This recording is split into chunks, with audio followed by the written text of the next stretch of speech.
নমস্কার, কেমন আছো তোমরা? রীতা ডেলি রুটিন চ্যানেলে আরও একটা নতুন ব্লগে তোমাদের সবাইকে জানাই স্বাগত। আজকে কিন্তু ব্লগটা আমার কিচেন থেকে শুরু করলাম। ইন্ডাকশানে একটু গরম জল বসিয়ে দিয়েছি, আর মটরটা দেখে তো বুঝতেই পারছো যে মটরটা গতকাল রাত্রেবেলা ভেজানো হয়েছে, নাহলে এত সুন্দর করে মটর কিন্তু ভেজে না। ঘুগনি খাওয়ার যদি ইচ্ছে হয় তাহলে সেই মটরটাকে আগের দিন খেয়াল করে ভেজাতেই হয়, কিংবা সকালে ভিজিয়ে সন্ধ্যাবেলা রান্না করা যায়, কিন্তু ভিজিয়ে 10-15 মিনিট পর ঘুগনি খাওয়ার ইচ্ছে থাকলেও হবে না, মটর ভিজবে না। আমি এখানে আদা রসুন গ্রেট করে নিলাম, আর দেখো প্রেশার কুকারের মধ্যে গরম জল, সামান্য একটু লঙ্কার গুঁড়ো, জিরের গুঁড়ো, ধনের গুঁড়ো, রসুন থেতো করে, আদা গ্রেট করে, সমস্ত কিছু, একটু সামান্য পেঁয়াজ প্রেশার কুকারে একেবারে সিটি দিয়ে নিলাম। কয়েকটা বোতল ছিল খালি, সেগুলোও একটু ভরে নিলাম। আর আমার এই প্রেশার কুকারটা না সি সি করে উঠতেই থাকে।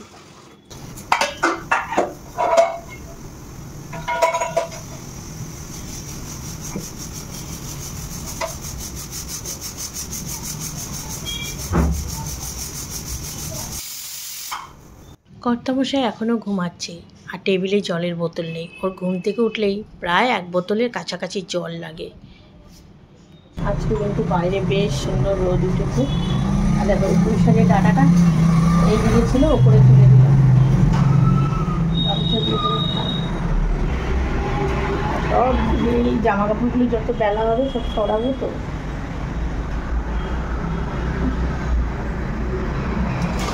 দেখো রাস্তা একদম খড়খড়ে। আর এই যে আজকে কটা টগর ফুল ফুটেছে। এই গাছটার গোড়ায় কী করি জানো, আমি তো চিনি ছাড়া চা করি, আর সেই চা পাতাগুলো একদম ধুয়ে এখানে দিয়ে দিই। কিন্তু দেখো লেবু গাছটার না কোনো ফুল হয়নি এখনো। এই যেমন লেবু গাছটা আমার কোনো ফুল আসেনি।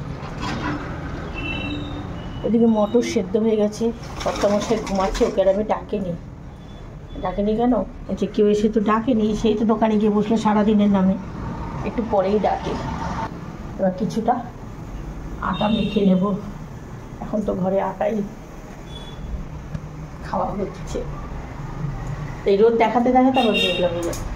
চলো আটাটাও মেখে নিই, তারপর মিঠুকে স্নান করে হবো। যতটুকু যে কাজটা করব ভেবেছিলাম যে আটাটা আগে মেখে নেব, কিন্তু না হলো না, আগে চাই বসাতে হলো। আর বিস্কুটের প্যাকেটটা গতকাল এনেছি, বিস্কুটের প্যাকেটটা আর খোলা হয়নি। আর খুব শক্ত জানো, কাঁচি ছাড়া না এই প্যাকেটগুলো ছিঁড়তে খুব অসুবিধা হয়ে যায়।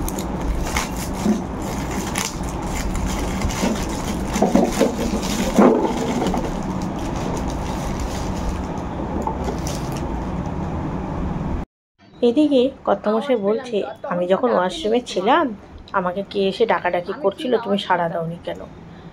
আমি বললাম যে কেউ তোমাকে ডাকেনি, ডাকলে কি আমি ডেকে দিতাম না?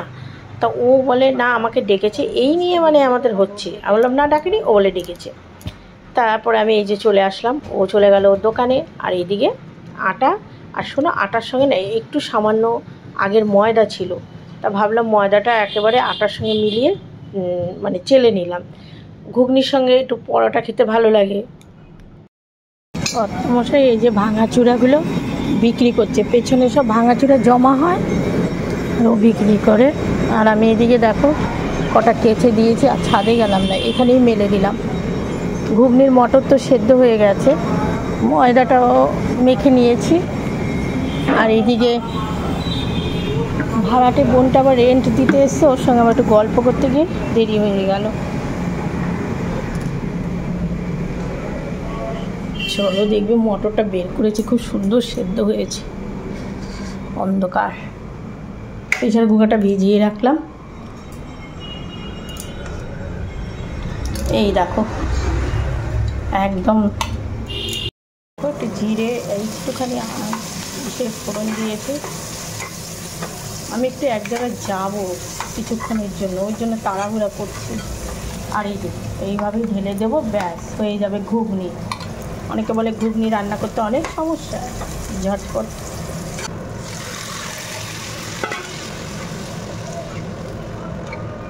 ঘরে আমার ভাজা মশলা ছিল, জিরে তেজপাতা এগুলো ভাজা মশলাটা ছিল, সেটা একটু ছড়িয়ে দিলাম, একটু গরম মশলা দিয়ে দিলাম। যেখানে যাব সেখানে হিসেব মতো সময় বেশি লাগার কথা না, তবুও যদি বেশি সময় লাগে তাই পরোটাগুলো ভেজে রেখে দিলাম। আর কর্তামশাইকে টিফিনটা দিয়ে গেলাম। মামুনিকে বললাম যে তুই পরে বাবুকে পরোটা দিয়ে দিস, আর ও কিছুটা আটা মাখা রয়েছে, ও রুটি খাবে। প্রথম বলেছিল ঘুগনি দিয়ে মুড়ি খাবে, আমি বলছি না মা, মুড়ি খাস না, মুড়িতে এমনি তো সুগারটা বাড়িয়ে দেয়, ডাক্তার বারণ করেছে। তা আমাদের ওকে এই যে টিফিনটা দিয়ে দিলাম। আর পরোটাগুলো একদম দেখে তো বুঝতে পারছো কোনো তেলের ভাবই নেই। তা মেয়েটা খায়নি, মেয়েটা রুটি খেয়েছে। আর এই যে পরোটাগুলো পেপারে একটু দলা মোচড় করে দিলাম, দেখো একদম সফট হয়ে গেছে। এখন বেরোচ্ছি, টিফিনে ঘুগনি পরোটা করে নিলাম। আর মামুনি এখন ও পরোটা খাবে না, ও পরে দুটো রুটি করে খেয়ে নেবে। আর এইদিকে যাচ্ছি এখন নিজের জন্য তো এই কষ্ট তো চেপে রেখে থাকা যায় না, এর জন্য নিজের ছুটতে হচ্ছে। ডালটা ভিজিয়ে রেখে গেলাম, ডাল সেদ্ধ আছে। এসে একেবারে জামা কাপড় নিয়ে এখন স্নান করে পুজোটা দিয়ে দেবো। ছাতা নিতে হবে, ওয়েদার আবার কেমন হলো।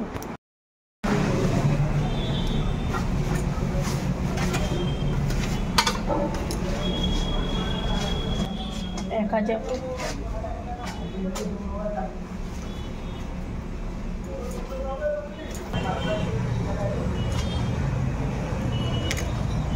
এদিকে দেখলাম দোকানে মানে কাস্টমার রয়েছে, আমাদের ওর সঙ্গে আর কোনো কথাবার্তা বললাম না, এক কোণা দিয়ে সাইড দিয়ে আমি বেরিয়ে চলে গেলাম। ওকে সকালবেলা বলেছি, ও বললো ঠিক আছে যাও।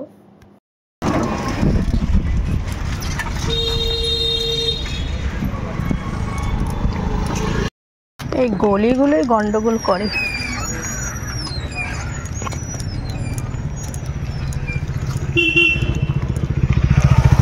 যা বাবা, এখানে তো কাদা জল ভর্তি, এর মধ্যে দিয়ে যাব কি করে? এ বাবা, এখান দিয়ে দেখো যাওয়া যাবে? কি অবস্থা, জল। এই জলই পাড়িয়ে নিলাম, অভিজ্ঞতা আছে। এই রাস্তার পাশ দিয়ে মনে আরেকটা রাস্তা আছে, তবে আমি এখানকার অলিগলিগুলো সেরকমভাবে চিনি না, বাড়ির থেকে তো বেরোই না। এর আগে বেশ কয়েকবার তোমাদের এই জায়গাটা শেয়ার করেছি। আর আমার বাড়ি কিন্তু খুব কাছে, আমাদের বাড়ির সামনে ব্যাংক, ব্যাংকের পেছনে রাস্তাটা দেখো।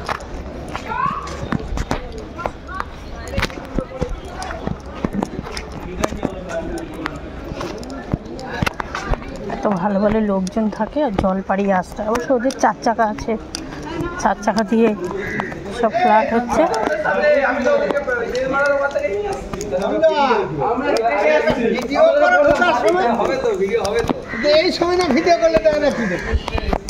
তোমাদের আর ভিডিও করতে হবে না, আমি করে নিয়েছি।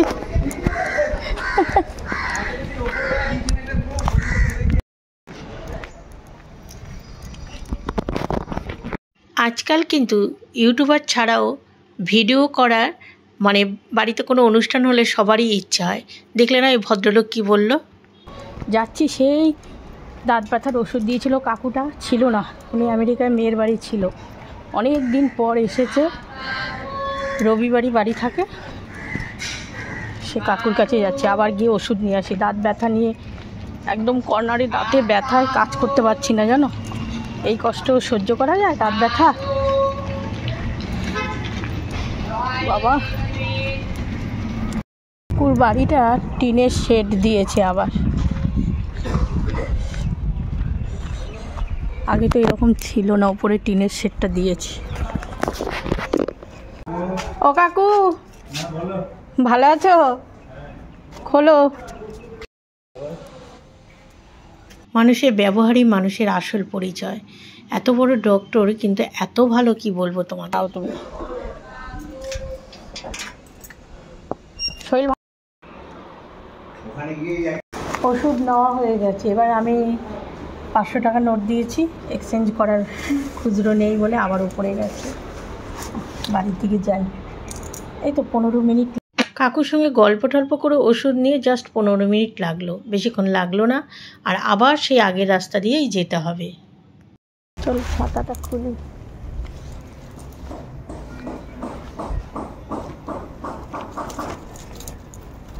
কতদিন পর এই অভিজ্ঞতাটা জানো, জল পাড়ানো।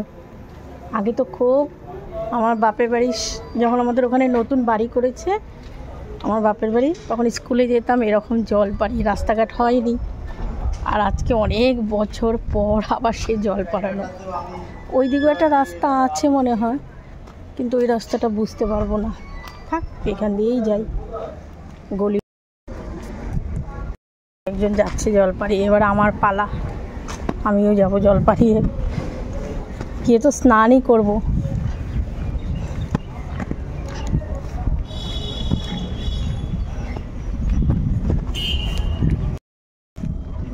হাতে জুতো, এবার চলো জল পাড়ায়।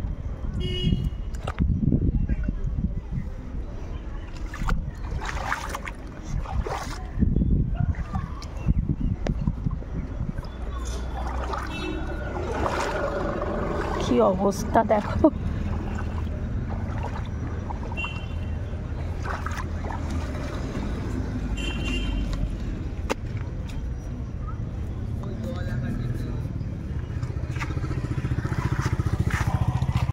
শসা পেঁয়াজ আছে, লাগলে কেটে নিস, পেঁয়াজ শসা। ওখান থেকে এসে সোজা ওয়াশরুমে গেছি, স্নানটা করে নিলাম। আর হচ্ছে পুজোটা দিয়ে নিই, তারপর যাব রান্নাঘরে। চালটা ভিজিয়ে ভাতের জল বসিয়ে দিয়েছি। এখন আবার কর্তামশাই এক জায়গায় যাওয়ার আছে, তারকেশ্বর মানে হচ্ছে সকালে তো ও মানে ঘুগনি পরোটা খেয়ে নিয়েছে, যাবে হচ্ছে ওখানে সবাইকে। কিসের জন্য যাবে গো? ভান্ডারা দিতে যাবে। ওখানে কি কি খাবারের কি কি আছে ভান্ডারা? বোঁদে, বিস্কুট, জল, ওই নিয়ে 2-3টে ম্যাটোটো যাবে, এদের কয়েকজন বন্ধু বান্ধব যাবে। বোঁদে গতকাল তৈরি হয়ে গেছে, গতকাল এরা বলেছিল, এ তখন কিছু বলেনি যাবে কিনা। আজকে ছেলে বললো বাবা যাও, আজকে গেলে তো আর আজকে আসতে পারবো না, কালকে আসবে। তাহলে বলে আমার পেট ভর্তি, আমি ইসে করবো, খেতে হবে না। বললাম না না, চিকেন এনেছে ছেলে, এই যে ওটা পরে হাত দিচ্ছি, আগে ভাত আর ওর একটু ডাল হলেই হয়ে যায়। ভাতের জল বসিয়ে দিলাম। আর আমি কখন টিফিন করি? 12:30 বাজে, এখন আর আমার টিফিন ওই ঘুগনি মুড়ি দিয়ে খেয়ে নেবো। চিকেন এই যে ধুয়ে নুন, হলুদ, গোলমরিচের গুঁড়ো আর একটু লঙ্কার গুঁড়ো মাখিয়ে রেখেছি। এখানে এনেছে আমাদের খয়রা মাছ, যেটা আমি ভালো খাই। যে ভাতটাকে নামাই,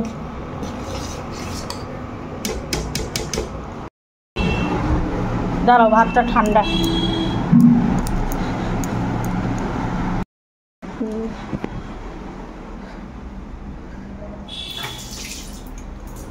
পেয়েছো? দিচ্ছি, দাঁড়াও। এই শার্টটা পরবে, নতুন শার্ট, একটা শার্ট পরবে। তা আমি একবার বলেছি যে তুমি আলমারি থেকে নিয়ে নাও, আবার ভাবছি যে আলমারি খুললেই তো শুরু করবে। আলমারিতে আমার জামা কাপড় কোথায়, সব শাড়ি খুঁজে পাচ্ছি না। বাবা অত কথা শোনার দরকার নেই, বরঞ্চ আমি রান্নাবান্না ছেড়ে দিয়ে আমি চলে আসলাম আলমারি থেকে, মানে ওর শার্টটা খুঁজে দিতে। আর দেখো ওকে খেতেও দিয়ে দিয়েছি। সাইড ব্যাগটা লাগবে বাবা, ডাল ভাত দিতেই ডাল ভাত, ও শুধু ডাল ভাত হলেই হয়, শুধু ডাল দিয়ে ভাত খেলো, এইটুকু ভাত খেলো, ওই পরোটা আর বললো সকাল থেকে তো তোমরা দিতে মানে ভোর যে এও চলে যাচ্ছে। আমি কেন রান্না বান্না বসিয়েছি, ওর মা মানে একটু রান্না করছে আর মেয়েকে বলছে কি খাবি, বলে পাঠিয়ে দাও, বলে তাহলে বাবু দোকান সামলাবে। ও একেবারে এই যে আমাদের ও অটো করে যাচ্ছে, একে দিয়ে এও রেডি। পরোটা খেয়েছে না, কী করে তো যায় না, তাই ওর বাপি বেরোচ্ছে, তার সঙ্গে পাঠিয়ে দিচ্ছি। আর অটো করে যা, আর বাবু তো আজকে দোকান সামলাবে। তা ছেলে আর আমি চিকেন রান্না করবো আর খাবো, আবার মাছও এনেছে।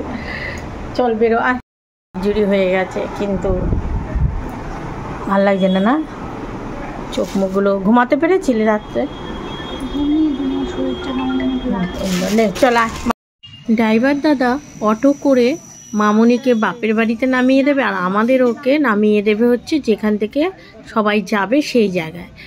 এইবার এই জন্য মানে অটোটা নিয়ে যাচ্ছে। আবার কিছুক্ষণ পর এদের নামিয়ে দিয়ে অটোটা এসে বাড়িতে কিন্তু ড্রাইভার দাদা রেখে গেছে। আর মামুনি তো এখন বাইকে উঠতে দিই না, তাই অটোটা নিয়ে যখন যাচ্ছে ওর বাপি বললো যে চল আমি ওই দিক দিয়ে তোকে নামিয়ে দিয়ে আমি ওই দিকে চলে যাব। যাই ঠাকুর পরিবার গেল। আমি এবার ছেলে বলো মা তুমি আস্তে ধীরে রান্না করো, পরোটা খেয়েছি এখন আমার খিদে পাবে না, তুমি আস্তে ধীরে করো। আমি বললাম ঠিক আছে। এদিকে জানলাগুলো একটু খুলে দিই গো, এসি সুইচ অফ করে দিই। ছেলেকেও শাশুড়ি মা বলেছিল দুপুরে গিয়ে খেয়ে আসতে, কিন্তু বলে কি না দোকান রেখে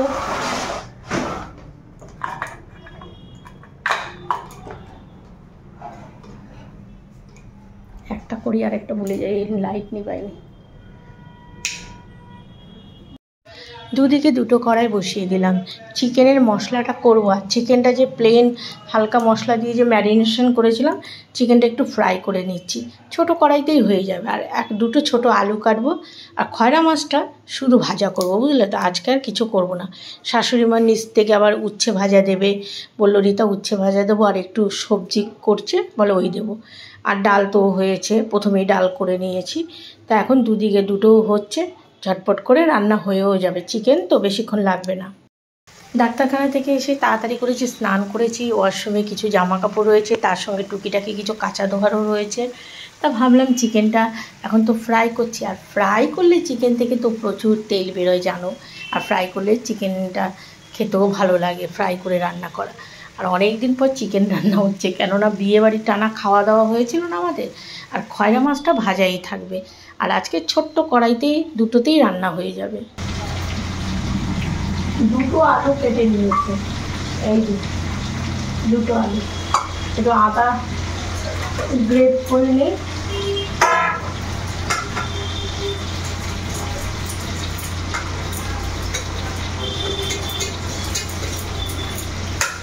বাড়িতে কিছু ভিজা জামা কাপড় এসে স্নান করেছি না, আর তারা করে জামা কাপড়গুলো ই করি মেলে দিই।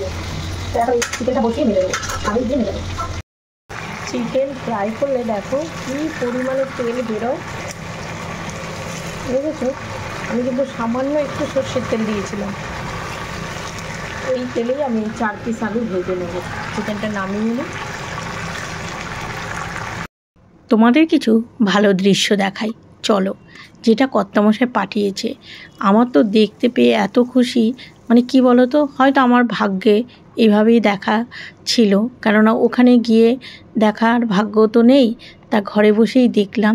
দেখো তারকেশ্বর হচ্ছে তীর্থস্থান, আর সেই তীর্থস্থানে এই শ্রাবণ মাসে অনেকেই মানে যায় শিবের মাথায় জল ঢালতে।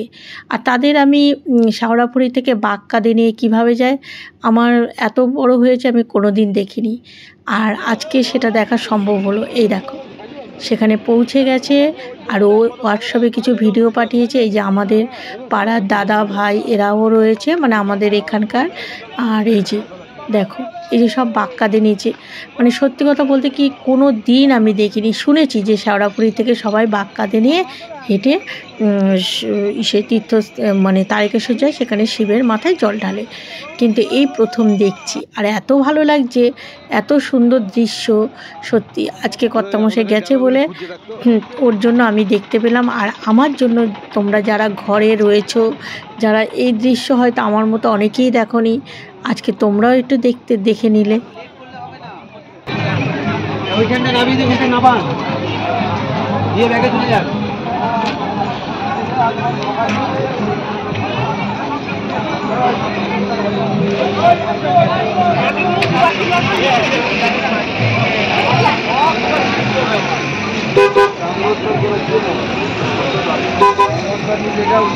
मांगेगा ना मोबाइल नंबर 3 नंबर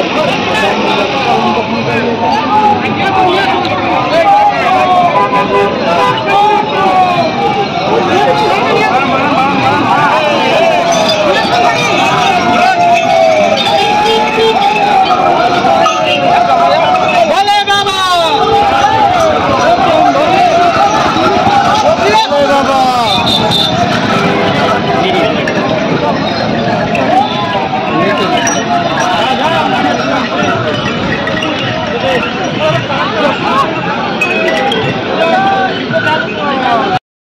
এই হচ্ছে রাতের দৃশ্য।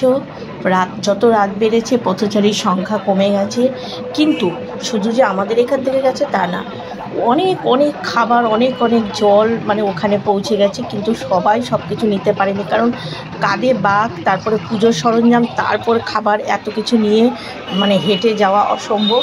দেখো রাতের দৃশ্য। আর আমাদেরও ভোর 4টে বাড়ি এসছে।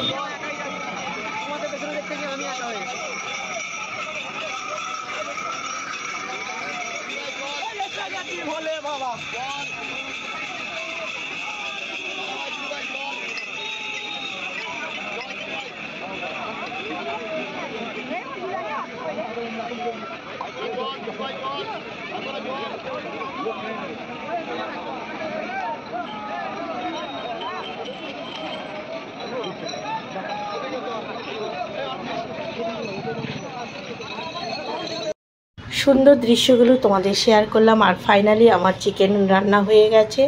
আর এই দিকে মানে ছেলে আর আমিই তো বাড়িতে, ছেলে আর আমি এই খেয়ে নেব। ছেলে দোকান বন্ধ করেছে।